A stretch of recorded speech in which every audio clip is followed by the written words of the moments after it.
So, it's video pala. So, hi everyone! Good afternoon sa inyo! And, oo nga pala, Monday ngayon and may storm. So, may typhoon. Ano pa bang typhoon? Storm. Bagyo.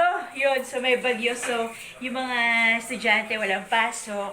And, naghahanda na sila kanina kaso nagkaroon ng bagyo kagabi. Meron pa ako nakilala, sabi nung FB friend ko. Diyos ko, nakaligo na yung anak ko. Tapos yung isa naman, naku, nasa school na yung anak ko bago nag-announce ng walang pasok si Governor. Asus ginawa. Uwi lang ako, nasa school ako. Oh, yung anak ko rin daw pala, nasa school na. So, umuwi lang siya. Yun. So, nalinawan ako guys kanina. So, tinulungan na naman ako ng Panginoong Diyos, ng Holy Spirit, para malinawan ako sa lahat na nangyayari sa buhay ko. Para hindi ako gumawa ng mali. Hallelujah! Aray! Yeah. So, natatawa ako sa mga kaibigan ko sa FB, sa Facebook. So, yun nga ang pagdating ng bagyo, nakakatawa. Yun, nangyayari sa mga buhay natin kung ano-ano nangyayari. Yun. So guys, gumawa pala ako ng pipino na may vinegar, salt, and pepper. So ayoko yung merong ensalada na may onion, wag yun. Hindi ko gusto, hindi ko type. So eto lang, oh. Yan lang, oh, eto lang, oh. Yeah. Pipino, it's cucumber. Salad, ensalada na yan sa akin. So, ang laking bagay kasi inulam ko siya sa kanin. Diyos ko, sobrang sarap. Pag ito pala kasama ng fish o ng isda, talagang superb. Talagang masasarapan kang kumain ng lunch and almusal. Yun. Yeah. Buti may natira pa si ating pipino. Nakita ko sa somewhere here sa kusina. Oh, may tusino pala. Hanggang mamayang gabi yan. So, hanggang mamayang gabi pa namin ulam yan. So, dumating yung ate ko from work. So, natutuwa ako. And, ayun, nagkita-kita na naman kami ng anak ko, ng ate ko. And, of course, yung family ko. Hello family, Rogas, Palma, Biray family, and of course the Ocampo Macud family. Hello sa inyong lahat dyan. Shout out to everybody. Ayun ako, nandito ako sa bahay. So nakikinig ako ng salita ng Diyos sa 702 DZAS.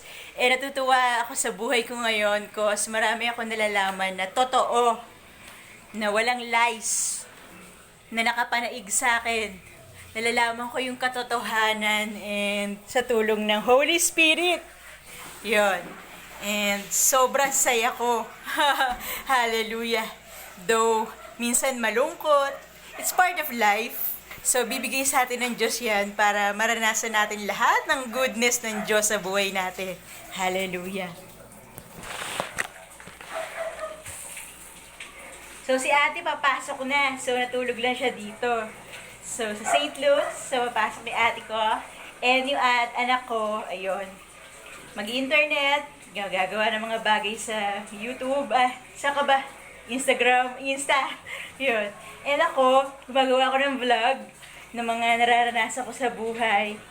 And para maibahagi ko naman sa ibang tao and makatulong man lang sa iba, lalo na sa boys and girls around na nakikinig sa akin, na nanonood. They're watching always on me. And minsan nagre-request sila na gumawa ako ng vlog. Yun, by heart, nararamdaman ko yun ang gusto nila mangyari. Okay guys? So, paano? Dito muna ako. May gagawin pa ako. Makikinig pa ako ng rock and roll. Courtney Love and Kurt Cobain of Nirvana. So, natutuwa ako sa kanila ngayon cause pareho nang nangyayari sa buhay ko yung nangyayari sa buhay nung mag-asawa na yun. And of course, their daughter. One daughter. And yun nga, nagpakamatay si Kurt Cobain noong 1994. So, wala na siya. Ayun. Sana wish ko conspiracy lang para hindi totoo. Sana buhay pa siya. Ayun. Sana magkasama sila ni Courtney Love.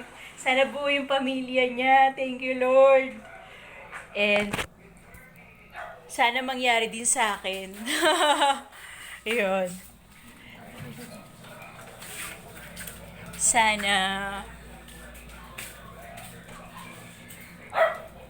magkita na kami ng mahal ko. Ayun. Yung anak ko nandito, naghihintay kami. Hi. Hi to you, my love. Oh, may ano. Ayun.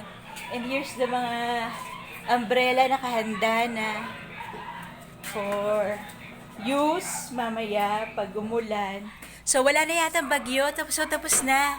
Umalis na yung bagyo. Thank you, Lord. Thank you, Lord. Umalis na yung bagyo. Eh, nagparamdam lang kanina para may mapag-usapan yung mga tao. Correct. And may ma-experience tayong kakaiba to break the monotony of everyday life, the routine. So, ano ba to? Nakasarado. Ayun. So, come on, guys. Punta tayo sa kwarto ko.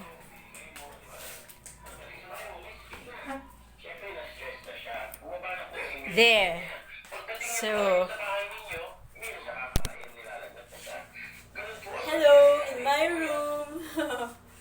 Itong room ko. There. There. Okay ba? Maayos ba?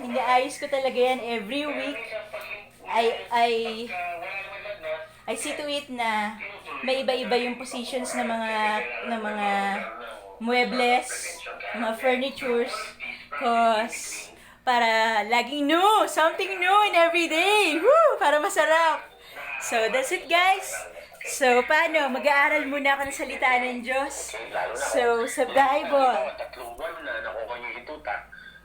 Sigurado magkakasakit po Yan. yun. Una-una, hindi pinupurga. Pangalawa, walang Na nakikinig nga pala ako ng at binakunahan. Word of God. So, hello sa inyo guys. Shout out to everybody. And I'm sure na maayos tayong kalagayan ngayon kasi wala na yung bagyo. Thank you, Lord. Salamat po. And talagang hindi tayo pinababayaan ng Diyos hanggang sa huli. Kahuli-huli ang hininga natin. Tapos langit na! Woo! Langit na! So guys, paano? See you next time. This is Mami niya wishing you the best in life. And paano pa siya mabibigyan? happy September! Well, in fact, And season's greetings to everybody. Preparatory to Christmas season and to Pasko. So maghahandog ako sa inyo ng mga magagandang vlog para sa Pabasko, para sa Christmas Day na darating.